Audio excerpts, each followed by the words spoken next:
Hello friends, myself Karishma Kalsara. Today's our topic is binding change model for ATP synthesis. હવે આપણે આના above વિડીયોમાં આપણે જોયું હતું કે એટીપી સિન્થેટીઝ જે એન્ઝાઇમ છે કે જે એટીપી બનાવવાના છે, એટીપી સિન્થેસિસનું મેઇન કામ શું હતું કે એટીપી બનાવવાનું, એનું આપણે આખું મોડેલ જોયું હતું. શું હતું તો કે એમાં હતું 3 alpha, 3 beta subunit, gamma subunit, delta, epsilon, then A B C subunit, આ બધું આપણે જોયું હતું. હવે આપણે એ પણ જોયું હતું કે જે alpha beta alpha beta alpha beta આવી રીતે 6 આલ્ફા બીટા અલ્ટરનેટ ગોઠવાયેલા હતા ઇન ઓરેન્જ લાઇક સ્ટ્રક્ચર. હવે તો કે છે આ આલ્ફા બીટાનું જે આપણે જોયું હતું સ્ટ્રક્ચર આલ્ફા બીટા એ એક શાફ્ટ કે જેમાં ગામા સબયુનિટ હતું એના સાથે બાઇન્ડ થયેલું હતું. આવું આપણે સ્ટ્રક્ચરમાં જોયું હતું. પછી ગામાની નીચે પાછું હતું એપ્સાઇલોન. આ એપ્સાઇલોન સાથે સી સબયુનિટ બાઇન્ડ થયેલા હતા. આ સી સબયુનિટમાંથી જ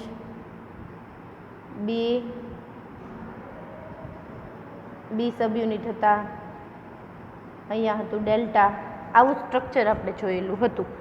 પછી આપણે એ પણ જોયું હતું કે જે આલ્ફા અને બીટા છે કે જે ગામા શાફ્ટ સાથે બાઇન્ડ થાય એ રોટેટ થાય છે, કે જેનાથી ફર્ધર ફર્સ્ટ છે પહેલાં આલ્ફા છે એ બીટા 1 સાથે બાઇન્ડ થાય, સેકન્ડ રોટેશનમાં ગામા છે એ બીટા 2 સાથે બાઇન્ડ થાય, પછીના પાછા ત્રીજા રોટેશનમાં બીટા 3 સાથે બાઇન્ડ થાય. આવું જોયું હતું.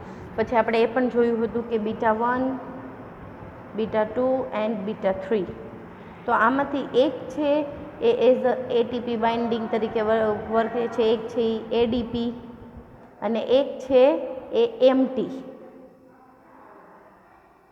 આવી રીતે વર્ક કરતા હતા.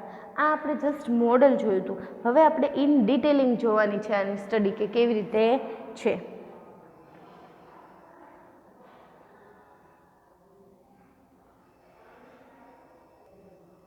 કઈ રીતે હોય એ જોઈએ. તો different conformational at 3 catalytic site. આ બીટા 1, બીટા 2 એન્ડ બીટા 3 છે એ as a catalytic site work કરે છે, જે ડિફરન્ટ કન્ફર્મેશન છે. Then conformation change due to the proton influx. હવે આ કન્ફર્મેશન થાય છે શું કામ તો કે પ્રોટોનના ઇન્ફ્લક્સના લીધે, જે પ્રોટોન મિક્સ થાય છે અને પાછો અલગ પડે છે એને. ADP plus Pi bond to open site in exchange for ATP. હવે આ એડીપી અને ફોસ્ફેટ ગ્રુપ છે એ ઓપન સાઇટ પર શું કામ આવે છે તો કે એટીપી એક્સચેન્જ કરવા માટે, એટલે કે જે નવો બનેલો એટીપી છે એને છૂટો પાડવા માટે એન્ઝાઇમ એટીપીઝની સાઇટ પરથી.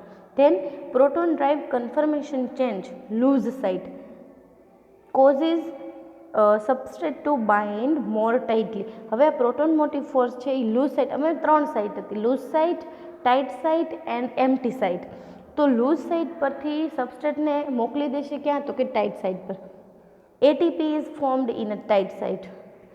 એટીપી ફોર્મ ક્યાં થશે તો કે જે ટાઇટ સાઇટ છે કોની તો કે એન્ઝાઇમની, એટીપીઝ એન્ઝાઇમની, એની સાથે બાઇન્ડ થશે. Then require influx to 3 protons to get 1 ATP. This is the structure of ATPase enzyme. હવે આમાં શું છે, 3 સાઇટ છે, loose site, open site and tight site.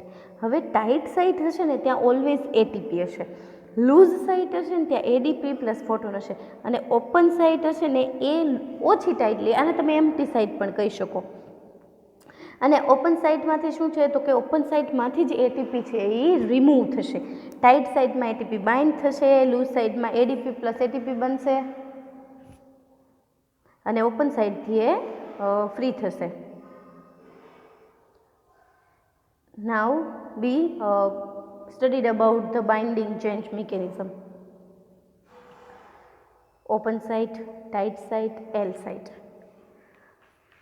The F1 complex has 3 non-covalent adenosine phosphate binding site, one for each pair of alpha and beta subunit, એટલે કે alpha અને beta subunit એક જે બનતું હોય આલ્ફા અને બીટા એક પેર, એના માટે એક એડીપી. એવી રીતે at any given moment one of this site is in the beta ATP confirmation.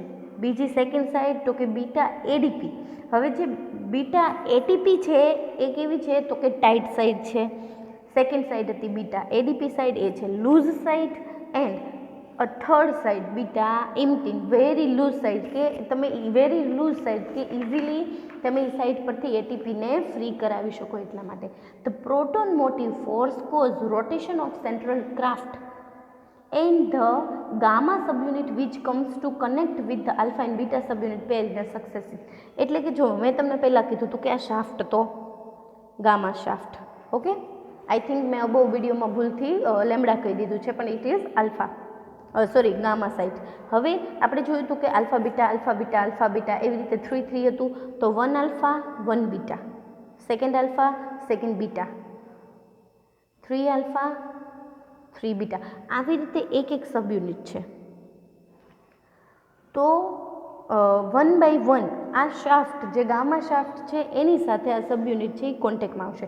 એટલે કે જ્યારે એક રોટેશન કમ્પ્લીટ થાય ત્યારે એની સાથે આલ્ફા 1 બીટા 1 યુનિટ હોય, તો જ્યારે સેકન્ડ રોટેશન થાય તો એ ચેન્જ થઈ ગયું હોય અને ગામા સાથે કોણ કનેક્શનમાં આવી જાય તો કે આલ્ફા 2 બીટા 2. અગેન રોટેશન થયું તો હવે આ ગામા સાથે કોણ કનેક્શનમાં આવી ગયું તો કે આલ્ફા 3 બીટા 3. આવી રીતે રોટેશન શરૂ થયા કરે છે એક પછી એક. This produce a cooperatively conformational change in the beta ATP site is converted to beta empty conformation and ATP dissociation. આ રોટેશન થવાનું કારણ શું છે તો કે ફર્સ્ટ જ્યારે લૂઝ સાઇડ સાથે શાફ્ટ છે ત્યારે તો કે એડીપી પ્લસ ફોટોન બનતા હતા. પછી ક્યાં આવી ગયું તો કે ટાઇટ સાઇડ પર આવી ગયું છે, એટીપી એકદમ ટાઇટ છે. ધેન એ આવી ગયું બીટા એમ્પ્ટી સાઇડ, એટલે કે loose side, very loose side, કે જ્યાંથી ફર્ધર એટીપી છે એ ફ્રી થશે એન્ઝાઇમ સરફેસ પરથી. Beta ADP site is converted to beta ATP confirmation which promote condensation to bind ADP plus photon to form ATP. એટલે કે ADP plus PI જે loose side પર છે.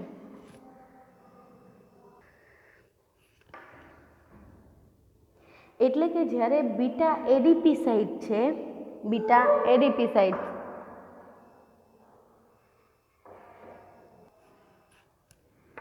બીટા એડીપી સાઇડ છે એ જ્યારે craft સાથે bind થયેલી હશે અને એ કન્વર્ટ થઈ જશે બીટા એટીપી સાઇડમાં. એટલે કે ત્યારે એડીપી પ્લસ ફોટોન છે એ કન્વર્ટ થઈ જશે એટીપી સાઇડમાં અને જે બીકમ બીટા એમ્પ્ટી સાઇડમાં આવી જશે. એટલે કે જ્યારે હવે બીટા એમ્પ્ટી સાઇડ હશે ત્યારે this model based on experimental finding required at least 2 of 3 catalytic sites. Alternative actively ATP cannot be released from one site unless and until ADP and photon are bound at the other. એટલે કે જ્યાં સુધી બીજી side પર ATP કે photon bind ન થઈ જાય ત્યાં સુધી એટીપી છે એ રિલીઝ થતું નથી. A given beta subunit start in a beta ATP conformation which bind ADP and photon from the surrounding medium. એટલે કે જ્યારે બીટા એટીપી છે એ કન્ફર્મેશન ચેન્જ કરે છે ત્યારે બીજી સાઇડ પર એટીપી કે ફોટોન છે એ બાઇન્ડ થાય છે. The subunit now change conformation assuming beta ATP from the tightly binding. એટલે કે બીટા એટીપી સાઇડ પર એટીપી છે એ ટાઇટલી બાઉન્ડ થઈ જાય છે, સ્ટેબિલાઇઝ થઈ જાય છે. And bringing about the ready equilibrium of ADP plus photon with the ATP on the enzyme surface. અને પછી એન્ઝાઇમ સરફેસની બીજી સાઇડ પર ADP plus photon બાઉન્ડ થઈ જાય છે. Finally the subunit change to beta empty confirmation. હવે તો કે ફાઇનલી સબયુનિટમાં ચેન્જ થાય ને બીટા સાઇટ આવી જાય, beta empty site, which is a very low affinity for ATP, કે જેને પાસે એટીપી માટેની એફિનિટી બહુ જ લો છે. And the newly synthesized ATP leave the enzyme surface. અને નવો બનેલો એટીપી છે એ ફર્ધર લીવ થઈ જશે, રિલીઝ થઈ જશે. Another round of catalytic begin when the subunit again unzipped the beta ADP from the binding ATP and PA photon. એટલે કે હવે બીજો રાઉન્ડ, એક રાઉન્ડમાં એટીપી રિલીઝ થઈ ગયો. બીજા રાઉન્ડની શરૂઆત ક્યારે થશે? તો કે જ્યારે બીટા સબયુનિટ કે જે બીટા એડીપી સબયુનિટ હતું એ અગેન બાઇન્ડ થશે એડીપી પ્લસ ફોટોન સાથે. ત્યારે the confirmation change center to this mechanism are driven or passes through proton through the F of portion of the ATP synthase. એટલે કે આ આખું મિકેનિઝમ ક્યાંથી start થાય? તો કે F0 પોર્શન એટીપી સિન્થેઝનો જે F0 પોર્શન હતો કે સી સબયુનિટ વાળો પોર્શન, સી છે એ સતત એ સિલિન્ડરલ શેપમાં હતું એટલે સી સબયુનિટ આખું છે એ રોટેટ થયા કરે. એ રોટેટ થાય એટલે એનો જે ગામા શાફ્ટ હતો એ પણ રોટેટ થવાનો. The screaming of proton through the F0 pore caused the cylinder of C subunit and the attached gamma subunit to rotate about the long axis of gamma, which is perpendicular to the plane of membrane. મેમણા કીધું એમ rotate થશે. The gamma subunit passes through the center of the alpha 3 beta 3 spheroid, which is hold structure relative to the membrane surface of the beta 2 and delta subunit. એટલે કે જ્યારે lambda 3 અને beta 3 પાસે આવશે ત્યારે B2 અને delta subunit છે એ પણ મેમ્બ્રેન સરફેસ ઉપર હશે.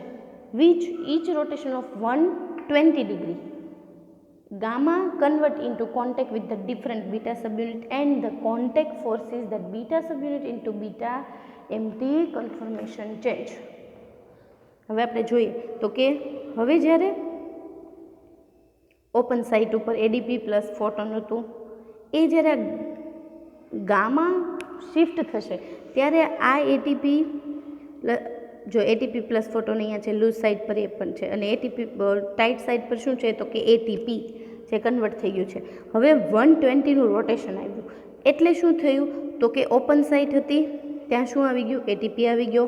લૂઝ સાઇડ પર એડીપી પ્લસ ફોટોન અને ટાઇટ સાઇડ ઉપર કન્વર્ટેડ થયેલું એટીપી. અહીંયા શું છે તો કે ઓપન સાઇટ ઉપર એડીપી પ્લસ ફોટોન છે, લૂઝ સાઇડ પર એટીપી પ્લસ ફોટોન છે અને ટાઇટ સાઇડ પર એડીપી પ્લસ ફોટોન કે જેમાંથી કન્વર્ટ થયેલું એટીપી છે.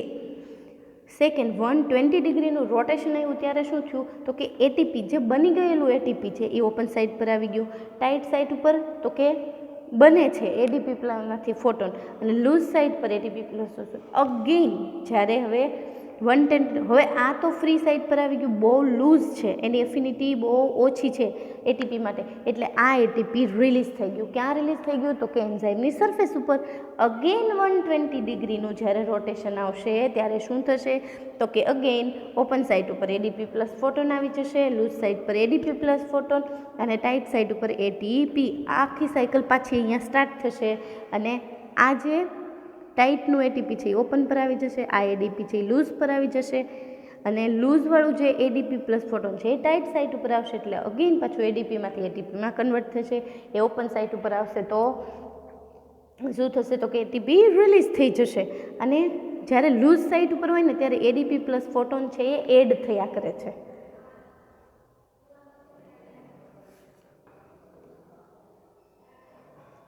After the 120 rotation of gamma subunit conformation are the change in beta subunit following site. એટલે કે બીટા એમટી કન્વર્ટ થઈ જશે. બીટા એમટી સાઇટ છે એ કન્વર્ટ થયું બીટા એડીપી સાઇટમાં. બીટા એડીપી સાઇટ છે એ કન્વર્ટ થઈ જશે બીટા એટીપી સાઇડમાં અને બીટા એટીપી સાઇટ છે એ કન્વર્ટ થઈ જશે બીટા એમટી સાઇટમાં. જ્યારે 120 ડિગ્રીનું રોટેશન આવે ત્યારે એટલે કે 120નું રોટેશન થાય તો બીટા એમટી સાઇટ હોય એ કન્વર્ટ થઈ ગઈ બીટા એડીપીમાં. બીટા એડીપી હતું એ બની ગયું બીટા એટીપી અને બીટા એટીપી હતું એ અગેન બની ગયું બીટા એમટી. આવી રીતે રોટેશન સ્ટાર્ટ થઈ જશે. After the 120 each rotation 1 ATP molecule are formed. એટલે કે જ્યારે એક 120નું રોટેશન થાય ત્યારે એક એટીપી ફ્રી થશે and 3 proton positive side to 3 negative side transfer અને પોઝિટિવ સાઇડ પરથી 3 પ્રોટોનનું નેગેટિવ સાઇડ ઉપર ટ્રાન્સફર થશે. This is the all mechanism of ATP synthesis. Thank you.